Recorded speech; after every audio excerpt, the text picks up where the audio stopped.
It's a new year. It's really freaking cold, and it's auto show week. And give yourselves a hand for coming to the best party in town. Michaela, can I have the? Oh, there it is. Yep. We are so grateful to Scott Trosen. Scott is standing right over there. Scott and Michigan HR Group saw what we were working on and said, I want to be a part of that. He's active in the innovation ecosystem. How long have we known each other, Scott? Going on 20 years. Close to all those years. Yeah. We were a company that started in 2011. Yep, so all of that time. We also are very pleased to have as a sponsor JP Morgan Startup Commercial Banking out of Chicago. They're offering that whole suite that they give to their enterprise customers for startups for free. And we've been sending them accounts throughout 2025. I guess this is the quid pro quo. They're saying thank you back to us. This is a room of accredited investors. If you're not an accredited investor, you're probably a presenter or a sponsor. And if you're not one of those, you're in the wrong room. Our ethos is deal flow. Really the best deal flow of that your membership dollar can procure. Speaking of which, the high degree of engagement that we have at all steps along the deal flow process, lead screen, present, dilly, growth, and exit. And then the integrity of this group, which means that the things that we learn today will not be misused. We are here for the purpose of evaluating investment opportunities. And Point Angels does not make investment recommendations. Instead, we provide a venue for you to make recommendations to yourself. We do all of the work. We do the scouting and the screening, we do the diligence, and that is supported by our premiums. The premiums for 2026 are the same as they were for 2025, with the following exception. If you're an individual investor and you join this group, by March 31st, we'll waive your premiums for the rest of the year. So that's an incentive for us to not fall into the trap that we fell into last year, where there was no investment activity, ergo no premiums, ergo no operations. There are other opportunities for each of us to make this club great again, make this club great. Participating on the screening team is, you get to see a lot more startups than the ones that present here, but there's some rough ones in there that we get to weed out. The cool thing about the screening team is, again, that engagement process where we end up learning from each other all the different things that we each look for, and playing blind man and the elephant with these really compelling innovators. There's an Angel in Residence program. Craig was a big participant in that last year. He's traveling today, but he says hi. And then, of course, as we mentioned with Scott, the sponsorship opportunities. So I mentioned the membership drive. I guess if we're waiving premiums, then your prepayment becomes your dues. And if you're planning on having an active investment year, as several of the folks that I've spoken with are, that makes sense as an individual investor. Beyond that, still make a prepayment, still pay a premium in order to support the operations of your group.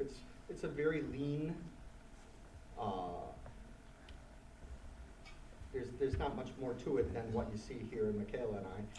So it's not like we're being profligate spenders and opening up accounts offshore and buying. Never mind. Those of you who have remember January of 2025 know that I'm a huge fan and have kind of a geek crush on Peter Walker.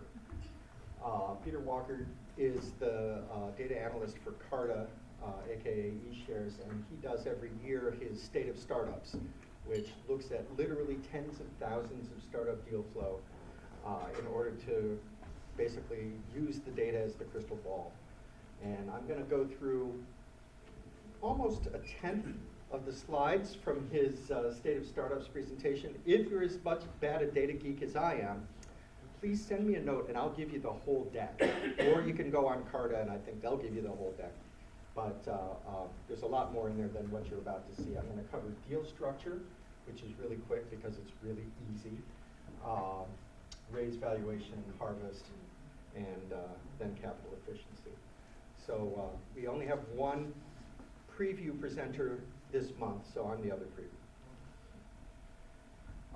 Surprise, surprise, safes took over. So we're looking at an asymptote here. The difference between 2025 and January 2025 and where we are now is it's not significant. Everybody is doing safes, and those safes are post-money val cap. That is what 61% of the deal flow. 31 is putting a discount on it, which we'll talk about in a second.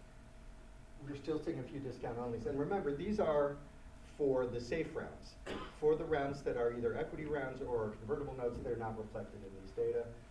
And convertible notes are, along with your safes, always looking at a 20% discount, which is interesting because that's a way that startups can now signal to investors their level of hunger or their level of investor friendliness with their terms, with that one number. Oh, you're a 15% discount, you think highly of yourself. Oh, you're a 25% discount, you think highly of my money. We looked at val caps a moment ago. They're all over the place, and they're up. Deals are more expensive now, and there's something to be gained from looking at what happens to a range of investments, pre-seed, seed, A, B, C, bridge, when prices are up across the board. So I'm looking at those 50th percentiles for the small raises. Look at what that val cap is, it's 30x. As the raises get bigger though, we get down to a range where it starts to look reasonable, that's a 10x. That's my sweet spot, by the way. And then, of course, when you're in your larger raises, a $3.5 million raise, now we're sub 10x. But look at the range. We saw in screen a raise of $1 million with a 25 million cap. It's within the range, but yeah, no. One of the innovations that one of our portfolio companies, Inspired Solutions, brought to bear a couple of years ago was the company came to us with a tranched raise model. And the tranched raise recognizes that there's a milestone that needs to be hit, a valuation inflection, and they're locking in the next check. I really respect the tranched raise. It's complicated, and it de-risks the whole deal for the investor and for the innovator. So here's an example of an angel round where we raised 250K to 7 million cap, and then 208, and then 500, and that's one term sheet. That is not three rounds, that's not three asks.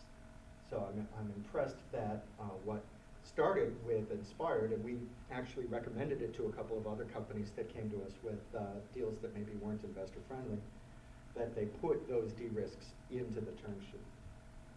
But David doesn't, I saw a huge dilution for every one of those tranches is a huge dilution in that example.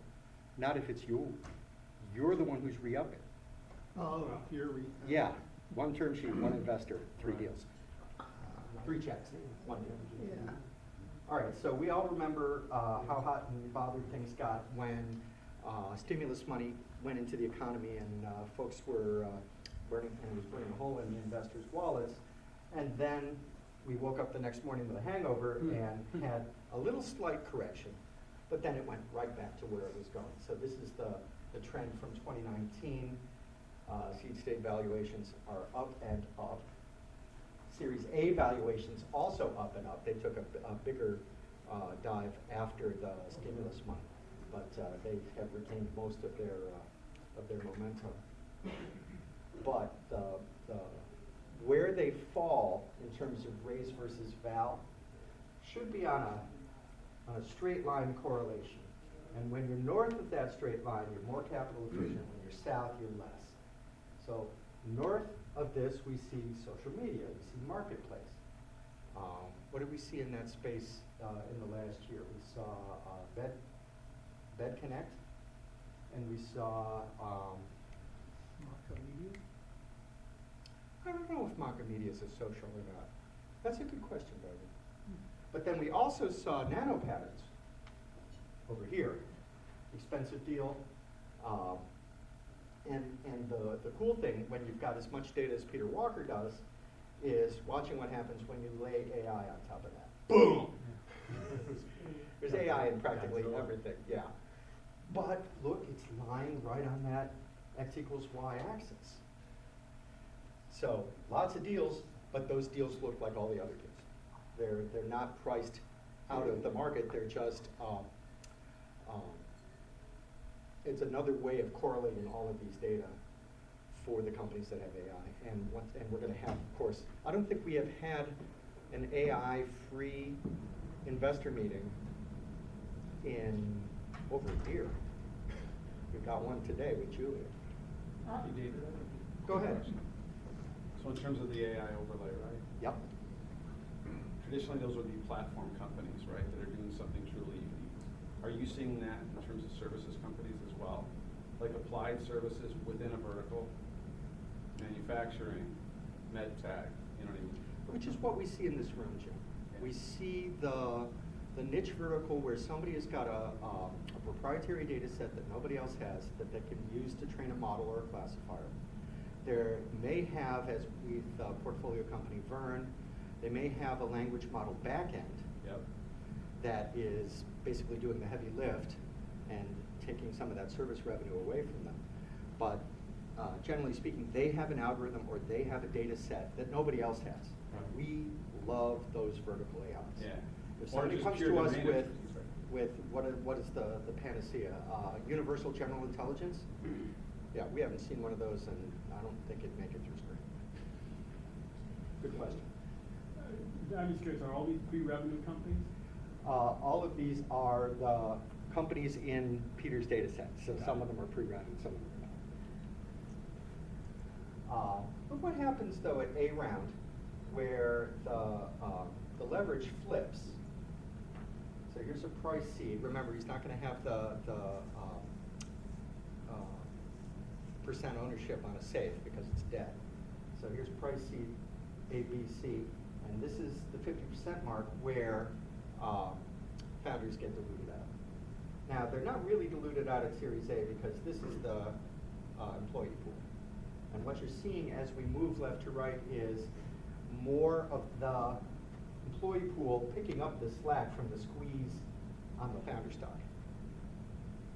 So this is really the company's share of value.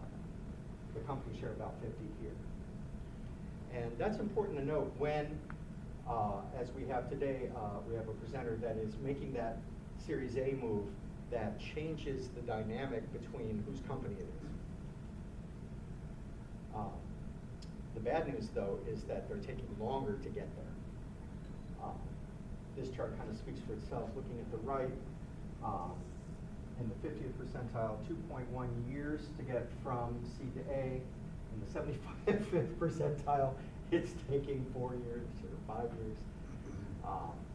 You know, and of course, there's going to be a few outliers at the bottom. But what this is telling us is that innovation is hard. Kind of weird. Dave, is there a belief that there's more diversity in this place? I mean, these used to be left and right coast centric events, and now there's more and more You happening. would love the full deck derby because he does that. He pulls out the coasts.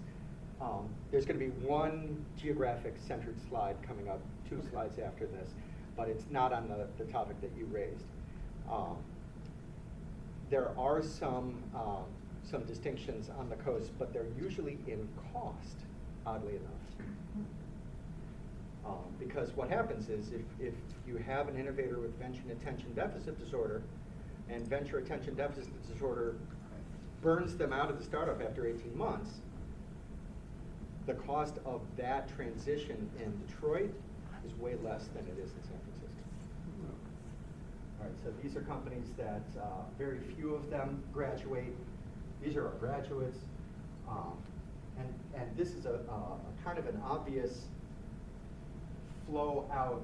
The older vintages are seeing 4 years to get to A, 50% of them, so that's the half-life of 4 years for a 2019 vintage. That's a 6-year window. We used to say, actually it's in the tax code, we wanted to see a 10x in 5 years. The data tell us something else. It's not happening in 5 years. Here's your slide, Darby. Detroit to Ann Arbor.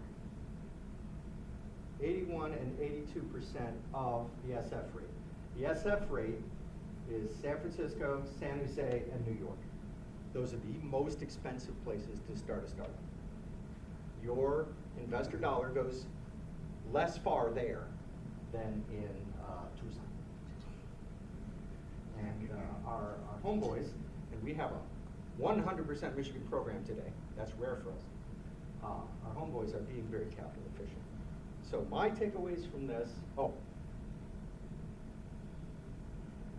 I can't get away without kicking a VC. I gotta kick a VC. This is how funds that have been started in the last couple of years are performing. This is how the funds that are who have paid out all of their LPs and are in harvest are performing. Yeah.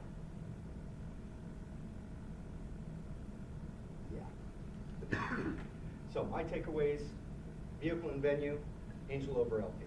I didn't actually need that slide. That was already where I was going. Because in this room, I have 20 LPs who are all looking at the deal.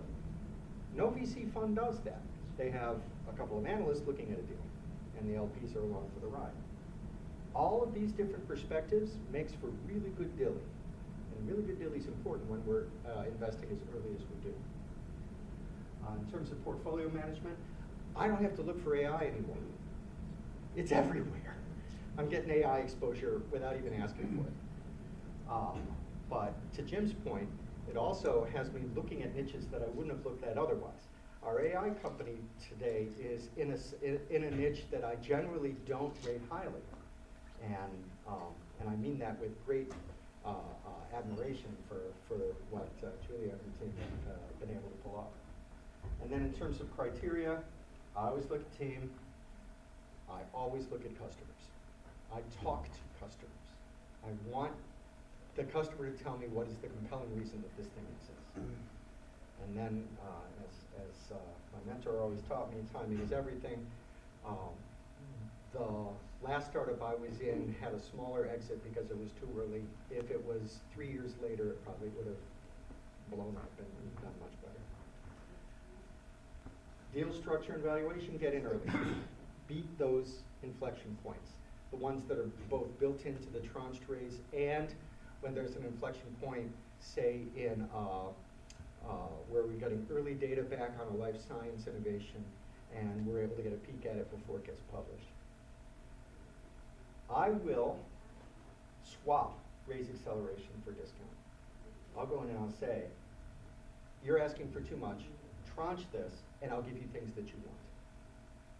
And get either a side letter or a completely rewritten term sheet. Kurt has done this before where he looks at a term sheet that others have signed and said, there's a bug in this. And then lo and behold, the entire cap table gets the benefit of Kurt's wisdom. In terms of growth and harvest, put in the angel added value, put in the work.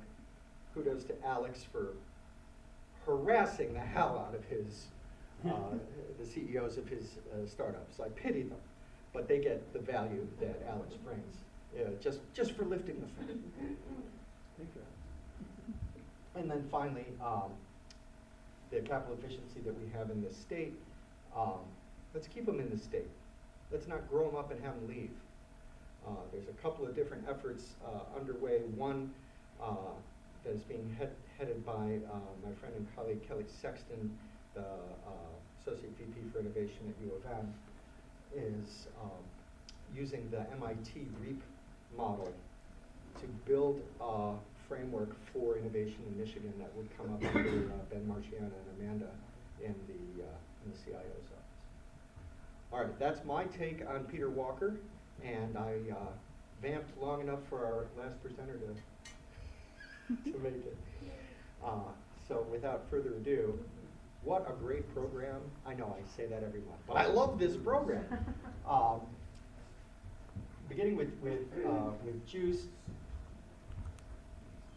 this is a company that we are going to see, and we're going to say, oh, wait, where have I seen this before?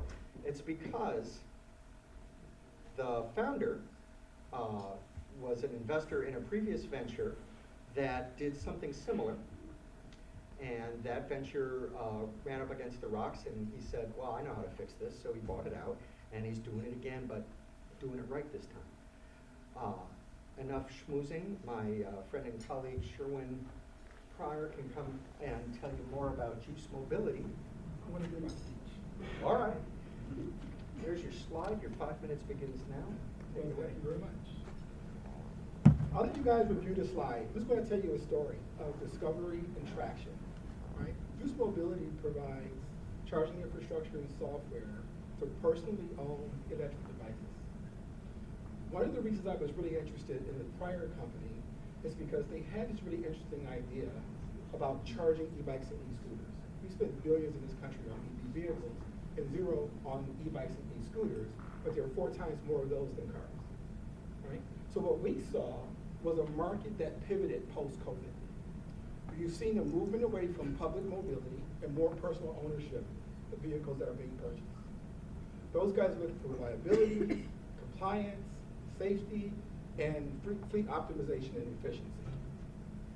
So that's a market that's growing 15% a year, year over year. It's been completely overlooked and undiscovered. And so for us, we knew we could tap into that. So what we're doing is going to market with our charging infrastructure and a software overlay. We started this business in April of 2025. Me and a guy who works at GM Ventures with me named Jason Nolte, who's the engineer. I'm the good-looking guy, he's the smart guy. So let me tell you about the traction that we get. We are already selling to customers across the country. We hit $365,000 in revenue in less than a year. We're seeing traction in our 4 main customer segments. We're seeing revenue in our 3 product offerings. Example, in the community space, we have a resort in California. We have a housing community in Florida. We have a Native American tribe in South Dakota. They all wanted to take personal electric devices and they wanted to offer them in their communities as an amenity. But they needed a place to dock, lock, and charge it. We are that place that they do that. They are customers of ours. Universities. We know more about campus university needs for charging than anybody. But the solution they needed was completely different. So we designed, produced a product, started selling it all in 9 months. We're on 5 university campuses in 5 states. And we're adding 2 more university campuses in 2 states by the end of the first quarter. We were recently contacted by Con Edison out of New York, and an Amazon facility out of Florida. They're looking for a type of compliance charging for their workers who are bringing these devices either into an apartment or into an office building, and they can't have that. So we're going to convert these guys to customers here in the first quarter. So what are we doing, right? What is our strategy to get this done? We're borrowing a couple of successful business models. The first one is the Tesla Supercharger Network. When you deploy reliable infrastructure and you have the customers that can connect it through high visibility, they see it everywhere. It became the de facto standard. It displaced everybody else.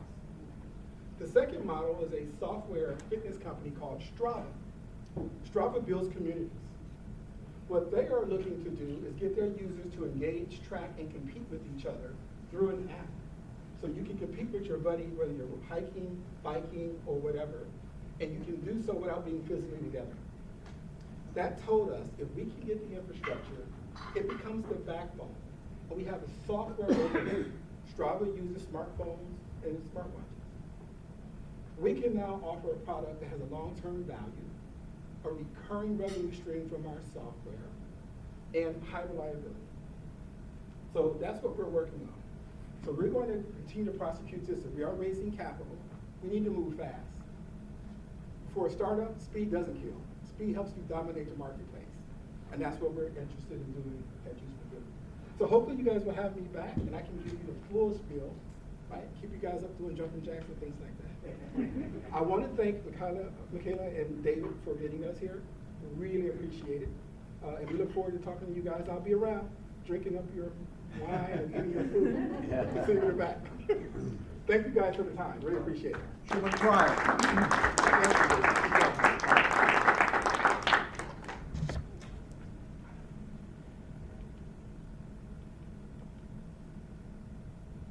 Sweet.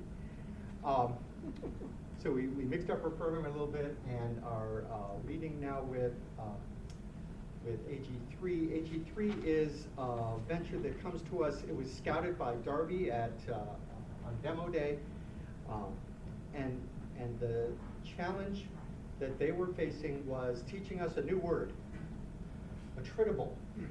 I had to look that one up. The down button here, Ryan, is your advance button. Awesome. You have 15 minutes, then I'm going to come up and join you for the Q&A. Okay, great, thank you. Ryan, there's your timer. Tell us about AG3.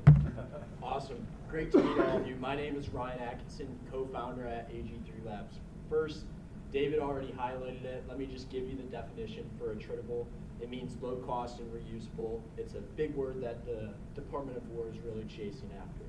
So here at AG3 Labs, we're focusing on autonomous, attritable, and American-made drone systems.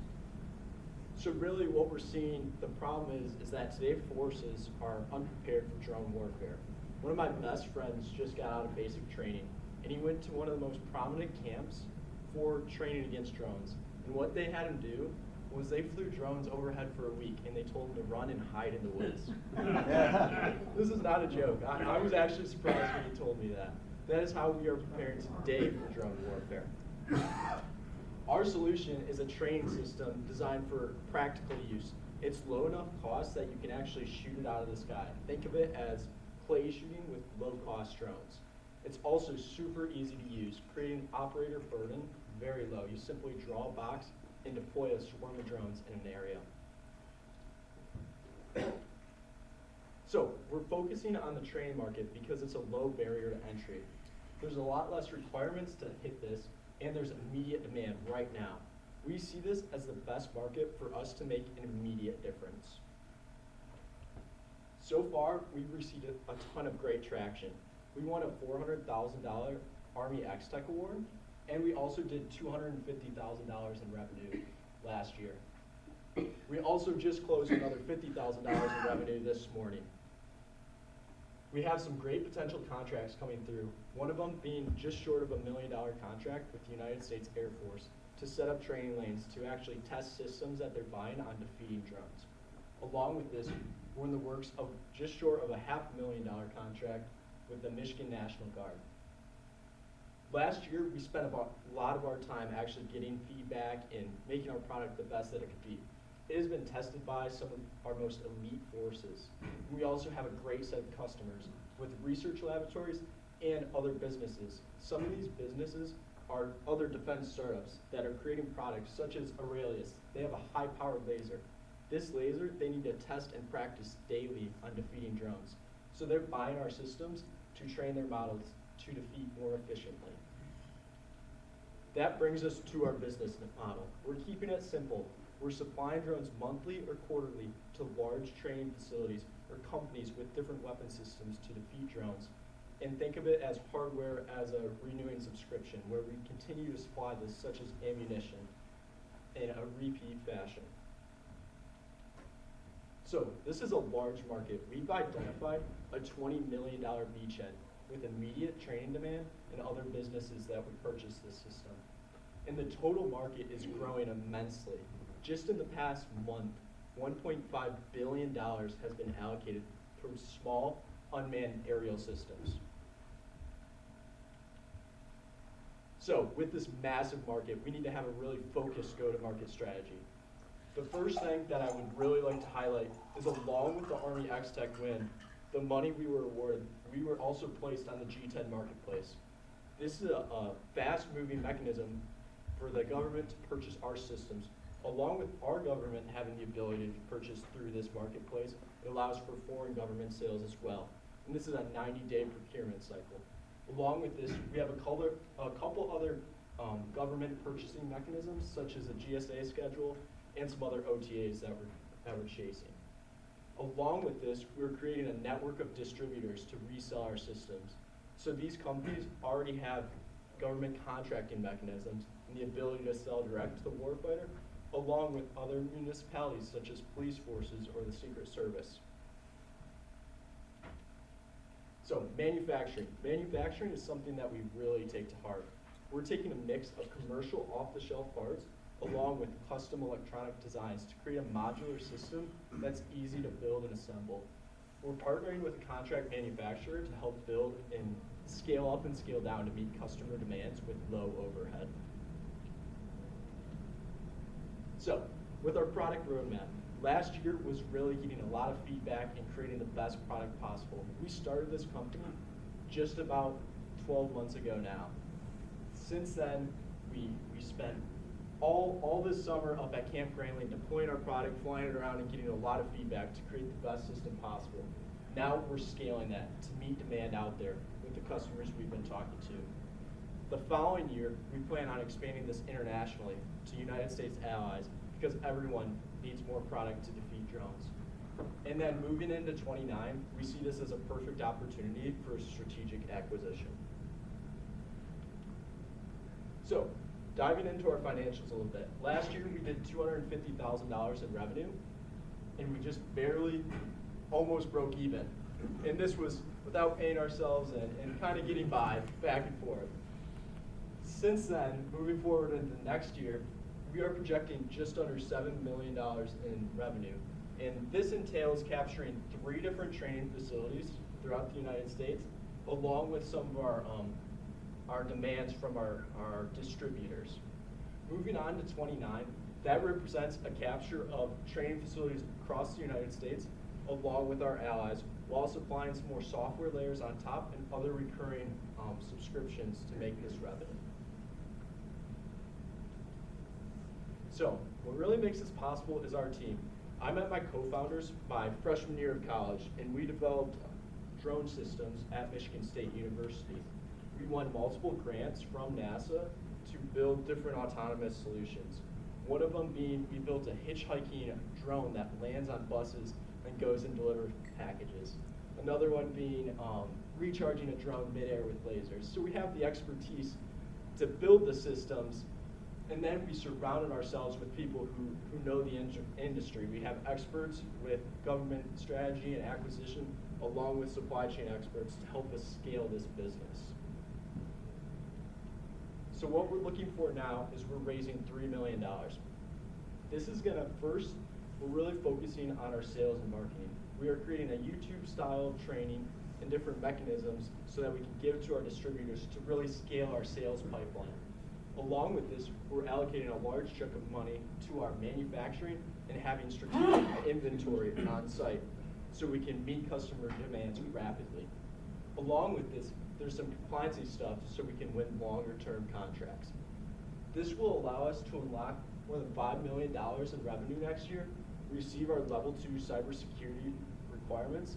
This will allow us to then win long-term, multi-year, multi-million-dollar contracts. I mentioned briefly acquisition in 5 years. I wanted to highlight some of the examples of just large companies that have been acquired in the space. All of these are about a 4 to 5x multiple, and therefore hundreds of millions of dollars. There's also a lot of smaller ones where large primes are scooping them up faster. What I've actually heard is there's going to be less drone companies in the next 5 years, and this is not due to the market shrinking in any way. It's the amount of acquisitions going to happen from large defense primes, and we see once we take over the training space, that being a perfect opportunity. I appreciate you guys having me here, and I'm happy to talk more, and we look forward to better training our warfighter for tomorrow. Thank you. Do you have any I do not. Oh, we're just gonna leave your logo up there. Okay. Ryan, you're on the stump. Oh, gosh. I'm gonna be queuing up Q&A for you. Okay. Catch my eye, Okay. like Ward and Jim just did, like Jimmy and Kurt just did, and shout out. Ward, you're up. What does it, two questions, what does it do? Yeah. How do you help train? Yeah, of course. And then, what's protectable about this? Yes. Once we find out what you do. Yep, of course. So our main training bundle, it's a case of drones. You open it up, you place 10 of them out, and then you can draw a box and actually deploy a swarm in that location. But like, So- what is, I could do that with like two Yep. drones right now, right? But Yep. are they cheaper? Are they like smarter? Do they Yes, do for different sure. things? Like, what does it do? Yes, so it's lower cost, but what I like to highlight more importantly than that, they actually mimic what's seen in the battlefield, so they can fly up to 70 miles per hour in coordinated swarms, and then you can rapidly change the flight patterns. So you can do different coordinated flights, or you can do what we call chaos, where you have them randomized in the area. And then is that like somehow protectable or like proprietary to what you guys do? So What's the, the competitive risk, I guess? We have a provisional patent on the software deployment, but really what's protectable is the deployment and how we're actually using it in the field. So we're using it against, for example, active and passive radars, where we can pull off flight logs off of these drones and then compare them in a three-dimensional space against what the radar systems are seeing. Jim, Jimmy, Kurt. That was my question, so I'll pass. Yeah, very similar. Like, to me, it's like, so it's a low-cost, inexpensive, disposable drone. Yes.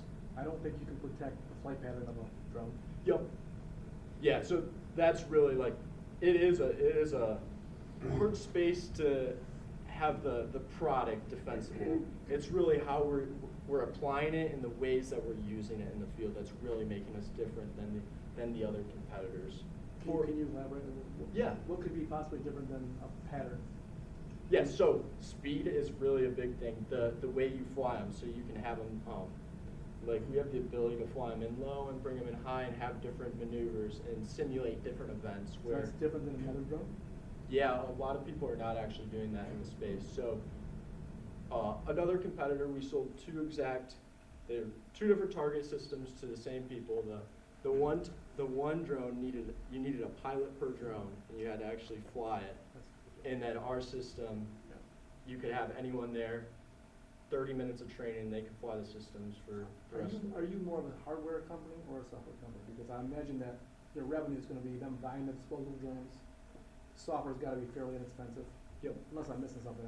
Yeah, so we're really focusing on hardware sales, and we actually wrap up the software into that because the government is not paying for software anymore. There's been a really big outrage in all the people we've talked to on software subscription fees, and we're just rolling that into the product. It's a toaster with all the software that goes with it. Yeah. Kristen and then Jim. Yeah, so that was the direction of my question too, so let's dive a Oh. little bit, sorry. I just missed Kurt. Go ahead. Go ahead. Let's dive a little bit more into competition. Who Yes. is doing it and why hasn't someone done this before? Given that it's not completely, you can't create a moat around this or anything, like why hasn't someone built the disposable drone that you have? So there is a company doing something similar. It's an Australian company, and one of our resellers is the exclusive reseller of that product here in the United States, and we're working on replacing them this year as the target of choice. They sold about 7,500 of those last year, and our product compared to that is actually moves faster. You can fly them in larger swarms, and they're easier to deploy. Okay, so nobody else. No, Of size. not of size. Kurt, what's up? I think I'm having a challenge understanding the competitive mode. I Yep. heard you talk about the product and the software and all these things, but maybe you could walk us through the customers, the value proposition of the customer. Yeah. So we can understand what's important to them, and your product is getting them in the field that maybe competitive products don't. Yes, for sure. That's a great idea. So I'll give you an example. I'll walk you back. So the X-Tech event.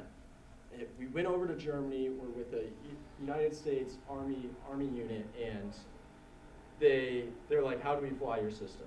So it's super easy, and we do we did a quick hour training with a tablet and an Xbox controller, and you have the ability to fly all 10 of these drones at the same time. It's simple, press in place on our software of deploying them, and then manually taking them over with the remote. Wait, you're flying this with an Xbox controller? It depends. We've done it with an Not with Xbox the, like, controller, with the joysticks, PlayStation or- controller. Yeah, you can fly it right off the tablet. It's really that ease of use, and like we get a request or an ask, and the way we've designed our system, it's very easy to plug and play different modules. For example, like payload operations. People there were like, hey, can you put this little tracker on the bottom? Well, I think that the warfighters are gonna appreciate this more perhaps than procurement, that Yes. you're giving them something. Yes, for sure. Yeah. Yes, no, definitely. You see Iron Man 2, I think that's actually the plot of Iron Man 2. So it sounds like it's, from the customer standpoint, you've got some autonomous features. Yes. They just kind of put some plots on the tablet and then it Yes. executes a training scenario. Yes. For it. Okay. That is correct. I think, maybe second question then, what's the scale, in terms of units and your economics? You had some numbers up there, Yep. your revenue projections, but how many drones is that, how many systems is that? Yeah, so we're selling our systems for $1,000 a piece, and we're making 50% margins on those. And how many drones are like in a system, or you had like 7.9 million or something like that, how many, is it like 100 drones? Yeah, so that's like, Thousands? yeah, 3,500. 3,500 drones? Yep, and then on top of that, we have services. So we have field service reps that actually go out and do the training on top of that. And then You don't we're get a doing- 3-year warranty on something you're shooting. No, that's the great thing. It's a lifetime warranty for Right. the 30 minutes of flight or Yeah. however long till they hit the target. QMS, Mike, and then Alex. Yeah, so my question is kind of like, what is the basic training of drone training? And it probably relates to this attritable word, but I love the low-cost nature and then the modular, because I think that's really important.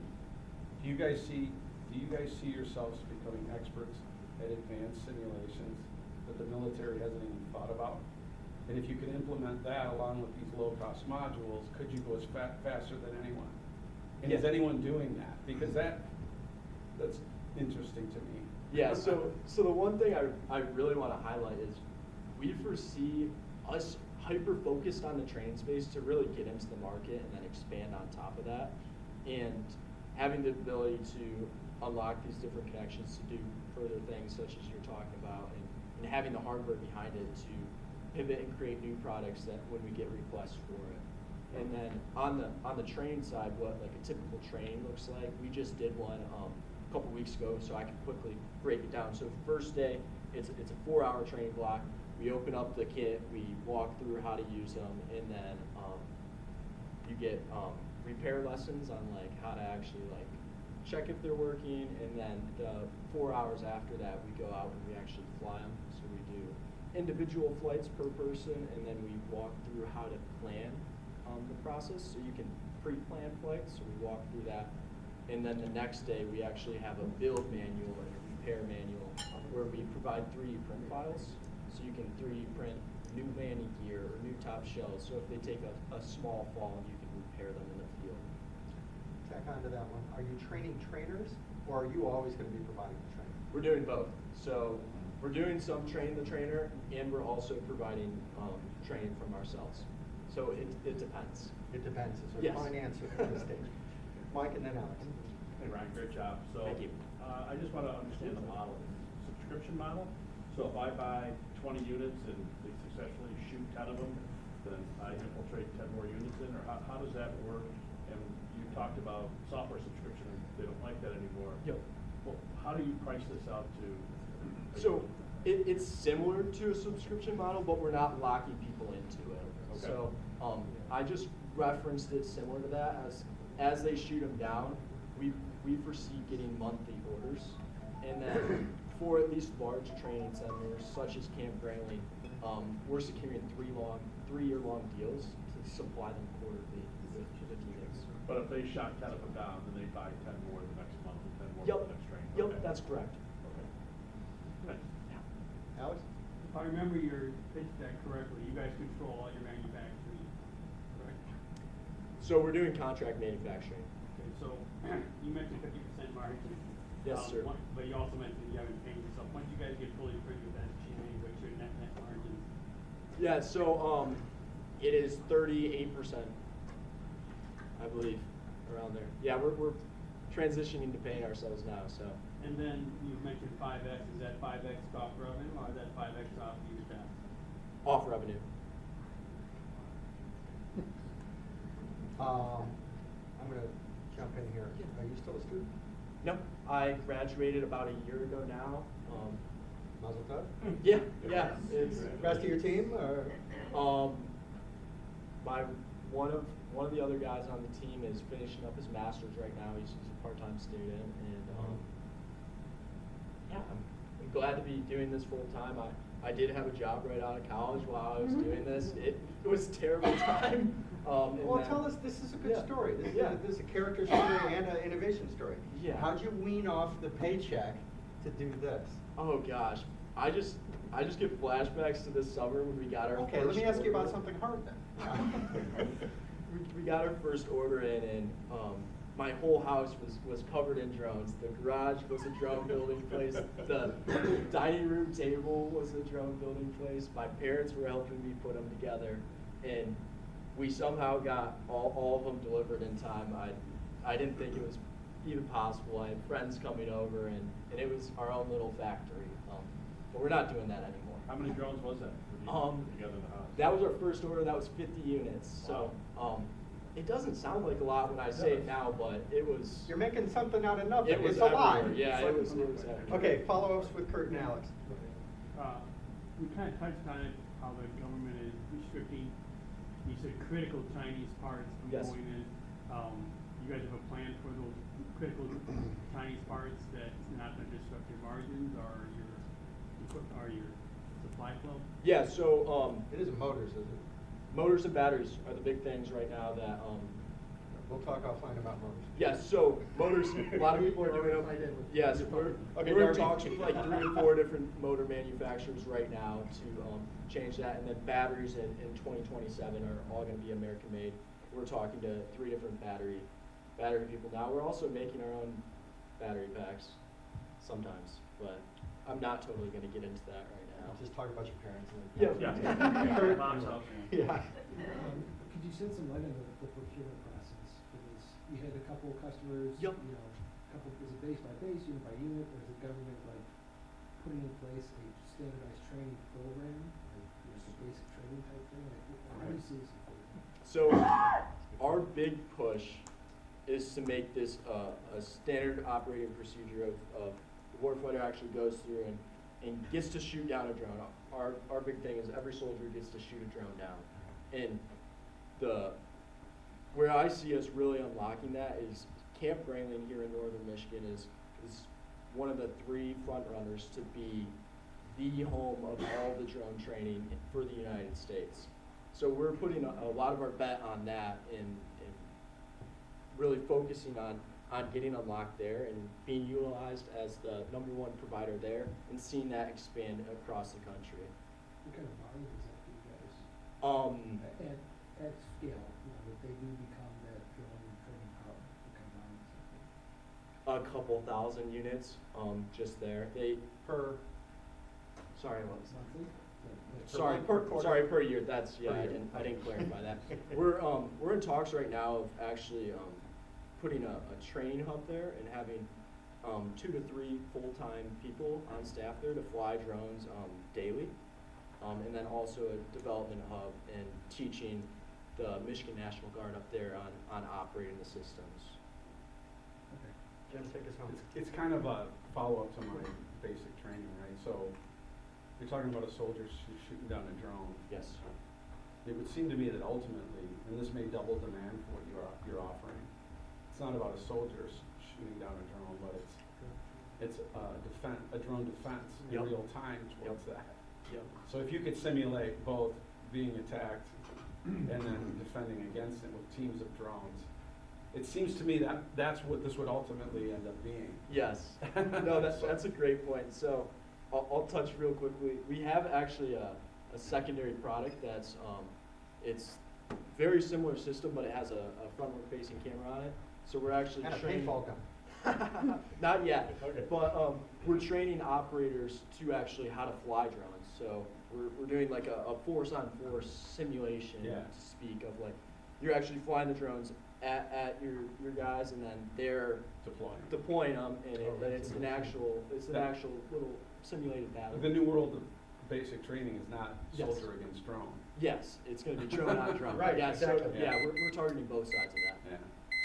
Ryan Atkinson, AG3. Awesome.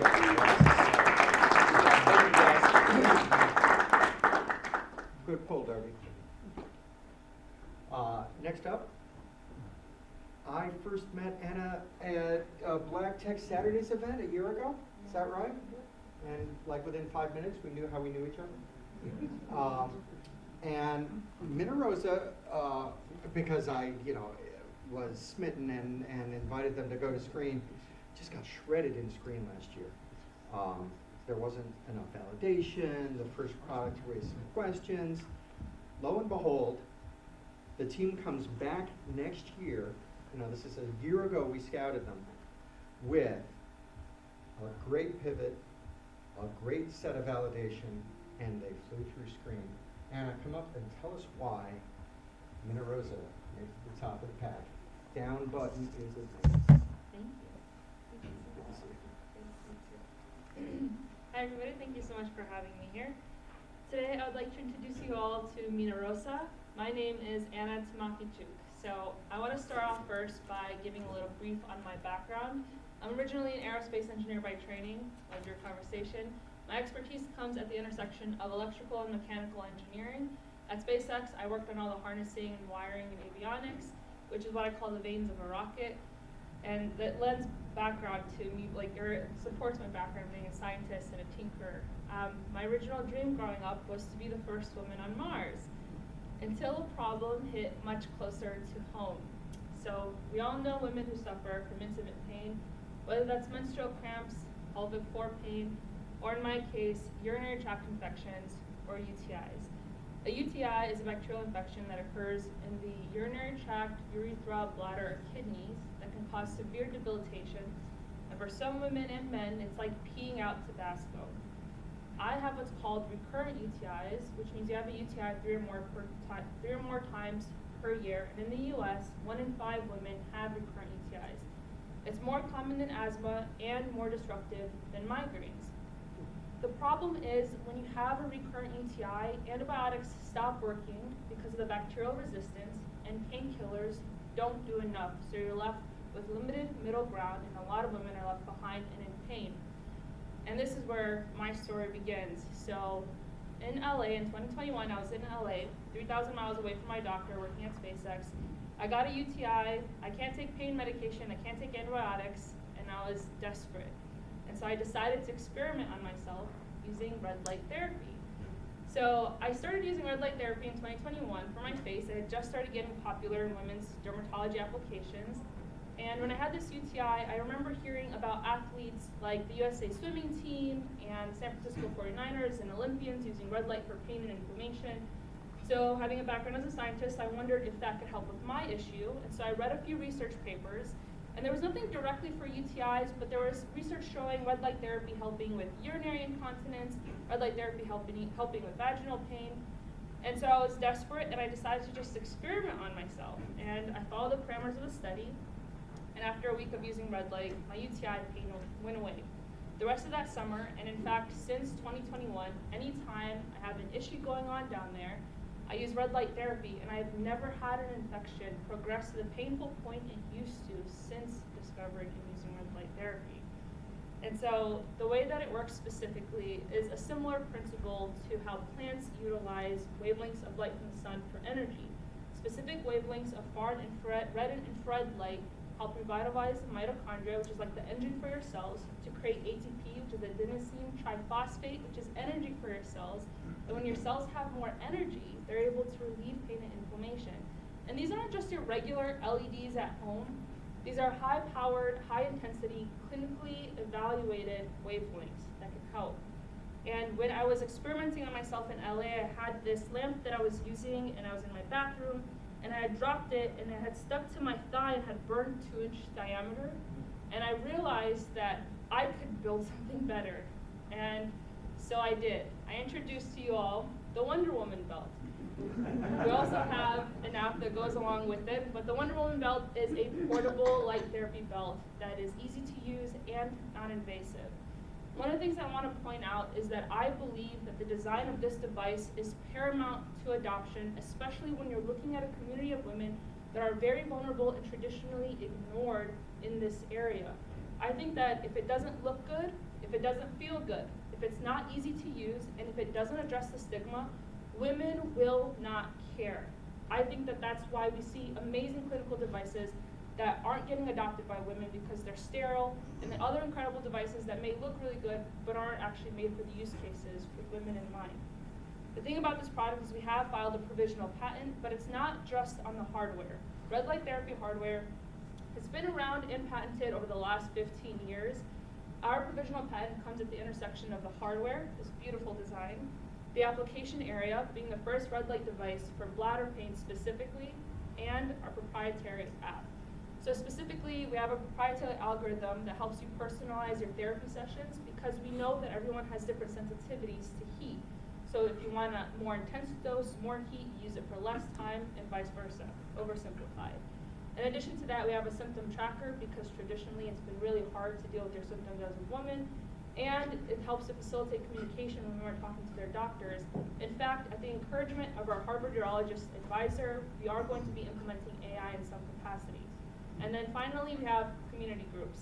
Now, the thing that I want to mention about the community groups is this is leaning into our go-to-market strategy because over a year ago, we discovered thousands upon thousands of women on Facebook groups. They've tried everything. They've talked to their doctors. Antibiotics aren't working. And they've come to Facebook to ask other women what works for them. Some Facebook groups have over 40,000 members. And so this community group that we're going to have on our app is going to help facilitate long-term customer trust and retention, as well as lean into further product go-to-market. Now, here's the competitive landscape. When you're thinking about the UTI landscape, you have to think about the traditional sense versus the up-and-coming technology. Traditionally, you would use supplements and pain medication for UTIs, but these don't always work. They don't address the root cause and have their own side effects. Antibiotics aren't a competitor because MinaRosa's device is pain relief. You take it in addition to antibiotics, if you can even take antibiotics, if you aren't pregnant, if you aren't immunocompromised. Then you look at up-and-coming technology like red light therapy products, which shows that there's already a growing market for red light therapy in women's intimate health. But the thing is, one red light therapy product called Joylux is invasive, requiring to be inserted, and I know men definitely don't like that, women don't like that either if they have an infection. And then you have underwear, which are really hard to take on and off. We push our design to this test case of can you use this in an airport because women tend to get more UTIs while traveling. And trying to imagine taking on and off underwear would be terrible. MinaRosa's device is non-invasive, it's beautiful, it's discreet, and it's easy to take on and off. And so now I want to talk about the market. Our beachhead market is recurrent UTIs because that's where this all started with me. However, based on our pilot study feedback as well as our urologist from the University of Michigan, we will be expanding to generalized bladder and pelvic pain because there are over 15 different illnesses and diseases that women have that either directly or cause a symptom of bladder pain. And then from there, our next product is going to be a diagnostic, which we believe is going to really push the company into clinical territory. Over the next 5 to 10 years, we see that UTI infections are continuing to increase because of bacterial infections, which are cited on the slides, as well as the UTI therapeutics market continuing to increase. So now I want to talk about our go-to-market and business model. We're first going to start off with a strategic, non-equity-based crowdfunding campaign to sell 1,000 devices. And before we go to this crowdfunding campaign, what we are doing is launching an online community event series called the Wonder Woman Project, where we're going to funnel women and create a community newsletter of over 10,000 subscribers so that we can expect a 1% conversion to our crowdfunding campaign so that we can ensure it's successful. Because just trying to launch one without a pre-existing community is a recipe for failure, and I should know I've talked to 7 different founders about this. And then one of the 3 reasons that we have our crowdfunding campaign is 1, we are building on interest that we already know is there in these Facebook groups. So it's a really easy entrance and go-to-market access for these women. 2, with the go-to-market strategy, or with the crowdfunding strategy, it's a known vehicle for taking users and customers along the journey and getting their feedback on design, which is going to help us continue to build trust and retention that a Chinese company copying our product can't buy. And thirdly, financially, we want to be able to stay in the green and not use investor money for manufacturing, but use the crowdfunding campaign money for manufacturing. And then after that, we're going to lean into selling on our website with strategic partnerships and referrals, including buy-ins from patient advocacy groups. We already have the buy-in of one of the largest UTI patient advocacy groups in the world, Melissa Kramer, who will be showing up at our first event next month, and I just had a conversation with her today. And then eventually for recurring revenue, having an app subscription as well as complementary products, because women with UTIs and intimate health issues tend to use a variety of supplements and other products, and we want them to have a one-stop shop with potential partnerships with UTI testing kit companies, which are now starting to pop up, like Evie. So now I talk about my team. I'm very proud because when David met me, it was just me and one other person, and we have since grown immensely. I'm the founder and CEO. I just brought to the team, as of 2 weeks ago, a head of product engineering, Lauren Gwynn. I've been working with her for the last 6 months. I'm really excited she's on the team. She has over 15 years of design and manufacturing experience, and also in 2020 successfully ran her own company designing and selling women's defense wearables. We also have Abigail Rodriguez, who's a community operator with experience in the e-commerce realm and scaling up a community of 8,000 folks. We also have 3 people on our brand development team, and this is intentional because we are starting as a direct-to-consumer brand. Marketing and branding is not optional, it's core infrastructure. If you're selling to people, you need to make sure that they know that you're there and that they like you. And now I really want to highlight our advisory board because they're fantastic people I've known for many years now. Dr. Scott Mertz is a medical device CEO with over 30 years of experience. He recently sold his company and he advises our company on FDA, IP, and financial strategy. We also have Kristen Toth. She was the woman behind Amazon 2-day delivery back in the day and has since brought several companies to acquisition and advises on strategy literally every week. I love them both very dearly. And we have clinical advisors, Dr. Brian Zhang from Harvard and Dr. John Stoffel from Michigan Medicine, as well as an incredible legal team. And so the traction up to date, we've raised almost $100,000 non-dilutive funding over the last year and a half, specifically and intentionally trying to de-risk the company, which is what David was alluding to earlier. We found out that in the lab that red light doesn't kill bacteria, but it helps strengthen and increase energy of the bladder cells. We found out that I could build a prototype. The hardware is not actually difficult. It's the implementation that matters. We did a regulatory de-risk because we would be most likely found as Class 2 510K exempt, which means that because there are predicate light therapy devices on the market, it's going to be really easy and quick to get that initial FDA classification and sell. And then finally, the pilot study, which I really want to highlight. The point of the pilot study was not to show that this helped women because we had too small a sample for that. It was 1, to show that women were interested in using red light therapy for intimate health. 2, willing to actually use this in 30 days, twice a day for 30 days. And 3, because we were using a device that already existed on the market, if that was good enough for their needs, then our company wouldn't need to exist. And what we saw was extremely compelling. First of all, none of the women liked the device that we gave them. We gave them the opportunity to purchase it after 30 days if it helped them, and 3 of them did purchase it. 4 out of the 5 of them ended up having an incredible experience. One woman saying she would pay whatever we told her because it allowed her to be able to sit through her daughter's soccer games. Another woman was considering bladder removal surgery because she had had chronic bladder pain for over 5 years, and this pilot study was a last resort. And after going through this pilot study, she no longer went through with the surgery because it so greatly increased her quality of life.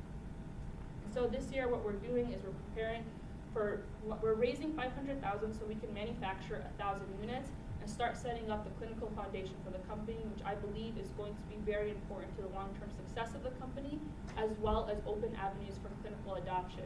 We already have $225,000. We're in discussions with the Bell Fund. We have Katie Kirsch as an angel who told me to tell you guys that.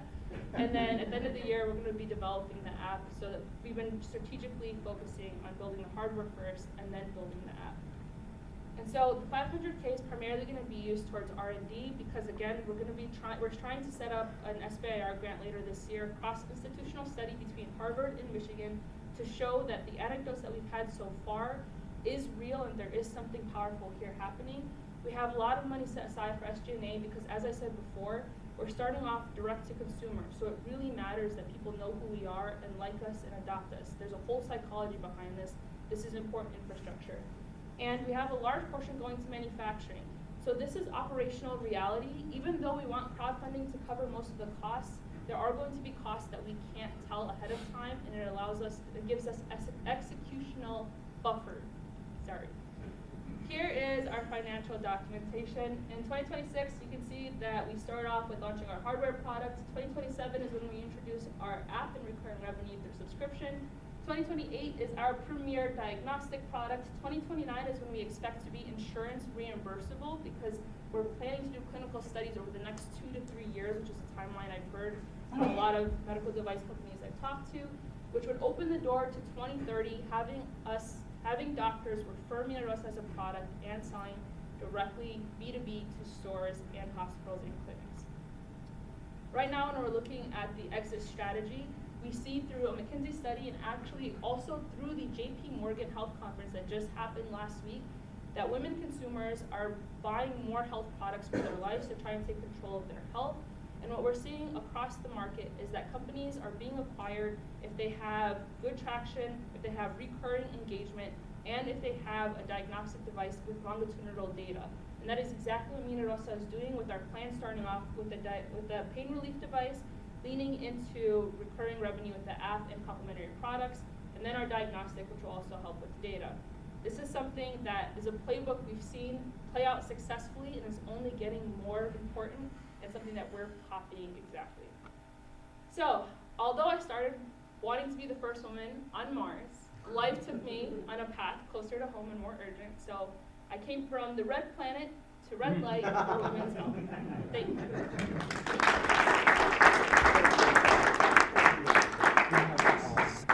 Appendix slides? Yes, I do. Keep them handy. You're gonna need them. Who's up first? Darby, of course. The recurring revenue stream, is it mandatory? It's not mandatory, but we've seen companies like Therabody where they started off with hardware products and then they got themselves into a financial pickle where it was really hard to keep customers and increase revenue. I'm thinking more from the other direction, from the consumer side. Can I buy this thing once and use it and then get extra things? in it? Yes. Okay, that's the model. Yes. So, Jim and then Jimmy. So on the crowdfunding launch, right? Yes. You cap it? Because my thing is, this thing blows up. You said you kind of wanted to fund manufacturing through that. Yes. What if it goes crazy? Is Yeah, this whole thing gonna will that change your ask or your strategy? Say you sell 500,000 units. Yes. Like, do you just say, F it, we're not gonna raise money? Like, what is your mindset if that was huge success? So first of all, great question, because I had a dream that this went crazier than I expected, and I realized I wasn't preparing for the best case scenario. And so my family's Romanian, and we have my family's done trucking and distribution across America for the last 30 years. And with inventory, I've actually been talking to a few folks, getting LOIs for the best and worst case scenario for inventory. With regards to crowdfunding, a cap is something I'm considering because there's a founder I admire who had a successful crowdfunding campaign last year, and she's in that situation where it ended up going way crazier than she expected. Her goal was 30,000, she ended up getting over 500,000. So that is something that I'm actively considering. I think the important thing is, I mentioned this earlier, I've talked to 7 different founders just in Michigan who have attempted to do crowdfunding campaigns. Only 3 of them were successful, and it's because they already had a pre-existing community. If you have advice, let me know. We're trying to plan for the best and worst case scenarios. I think having a cap is going to be strategic because not only, I think one of the things that I really care a lot about is I'm a perfectionist. I know this first product isn't going to be perfect, and I don't want to send 5,000 of these out. I want to focus on 1,000, get feedback, and then build the next one. And I think doing that will also lead to a want from other customers. And one last thing I want to mention is I met several light therapy device CEOs over a year and a half ago when I was at a Las Vegas conference. This was when I was still in LA before I moved back to Michigan. And one of the things that they saw that they told me, and this was with a device that you put on your head to help with memory. This was for a device that athletes use. This was for a device that they just use in clinics. They all said the same thing where they saw that when the wait times made more people want their product. I think that there's a psychology there about having something not be available that gets more people wanting it. So we are considering a cap. Anna, hit me up later about a crowdfunding agency. You should not roll your own. there's like so much I've considered that, but also if you look at the really successful campaigns and you have like there's this founder that I'm talking about, her name is Leanne, freaking incredible. Like there is something about being able to hire someone, but if you can really copy, if you know who you're talking to and you copy like the model of other successful campaigns, she did it all herself, like Scrappy, which is the name of the game in my opinion, especially for this year. Scrappy and organic is my theme You're for in all the the right room. milestones. That's like, but that's, I mean, I would love to consider it, but I'm telling you, Sounds like you've already considered it. Jim? Yeah, obviously I'm not your target market, I'm a little ignorant of the problem, but the, $250 sounds like a lot. I know a lot of women who get the antibiotic and suffer through an uncomfortable, 4 to 6 days or whatever it is.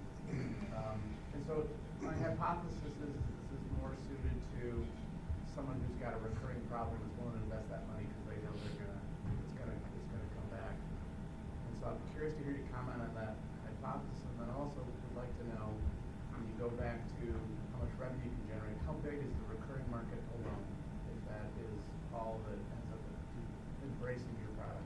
yes. So first I want to start off with your first question, which is women using this who mostly have this issue recurring. That is true. The reason that I put the generalized bladder and pelvic pain is because when I was talking to our Michigan urologist about writing this SBIR grant, we were first considering just women with recurrent UTIs. However, in his experience, recurrent UTIs aren't the only issues that cause recurrent bladder pain. I had mentioned earlier there's over 15 different diseases and illnesses that women get that either directly or have a side effect of bladder pain that ends up being recurring. So that's why the recurrent UTI market, we have it at $4.9 billion, just our product at $249 a device. We want to expand it because recurrent UTIs aren't the only issue out there that cause recurrent bladder pain. Now, to your second point about the cost, that's something that also is really interesting, came out of these light therapy CEO conversations I had. The woman that had this light therapy headset thing, she had originally targeted her device at $700. She increased it to $1,200, put a discount for $1,000, and she ended up increasing the orders that came in.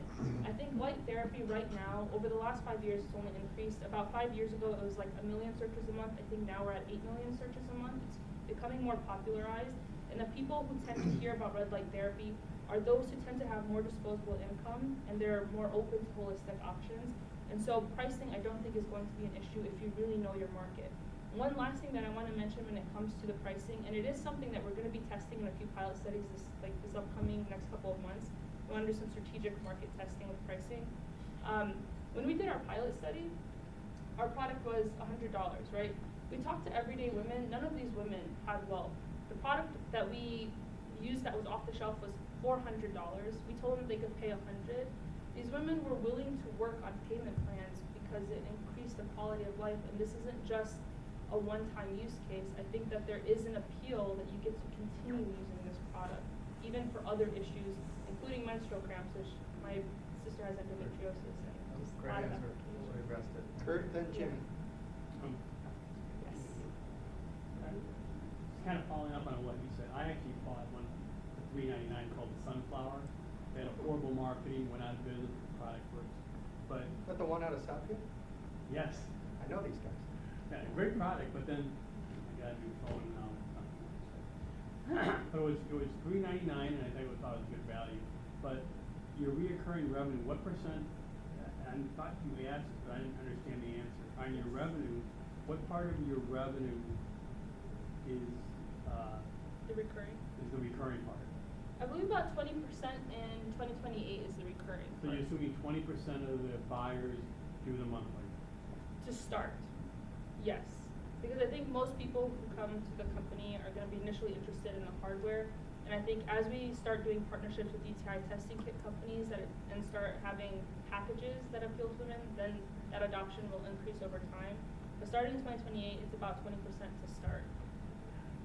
Did you have a question, Kurt, or you just? I do have a question, but that was Go ahead. I'm done. So I'm a layperson in this area, but you got some layers there. So what's happening with the light and the effects? How does it work? Yes. Okay. So when I first experimented on myself with the red light, Yes, actually. When I first experimented on myself with the red light therapy, I actually thought it was killing bacteria. This was in 2021. I was an aerospace engineer. I'm not a microbiologist. Just pull this up. So I actually thought it was killing bacteria. When I first started exploring this idea and initially doing customer discovery in 2022, I was posing this as a proper medical device that we'd have to raise $5 million for, go through clinical studies, the whole ordeal. In 2024, January, we partnered with the Mobley Microbiology Lab at the Michigan Medical School. And we basically told them, hey, we have this thing. I had just gotten a $10,000 grant. We were gonna pay them to use the lab to test this out to see what was happening. And Professor Mobley is like one of the foremost researchers in the US on UTIs, go figure, it's Michigan. He let us use the lab for free, so we actually got some initial microbiology training, and we were working with a postdoctorate fellow named Dr. Santosh Paudel. And so when we started doing these experiments, even though I already knew that red light studies showed that red light doesn't affect bacteria, I still thought that's what was happening. But our studies, or our experiments in the labs, mimicked what we saw in studies. The bacteria weren't changing due to the red light. So then, because they had access to bladder cell lines, we transitioned to testing on those. And what we saw was something called MTT assays, which is like the energy levels of the cells, were statistically significantly increased after using 15 minutes of the red light therapy. And this is a product, again, that you could just buy on the market. Like, that's how we tested it. And so one of the microbiologists that we were working with, her name was Dr. Melanie Pearson. She's been a microbiologist for over 30 years. Her hypothesis is that when bladder cells have more energy, they're able to fight back against the infection more efficiently, and the decreased inflammation makes it harder for bacteria to hide. Normally, when there's an attack, your body creates inflammation, and it's really good for you, but there comes a point where you get into chronic inflammation and your cells aren't able to heal, and that's what leads to chronic pain. So the idea is that the red light therapy helps decrease that. So that is the mechanism right now. I'll be honest, we're starting off with FDA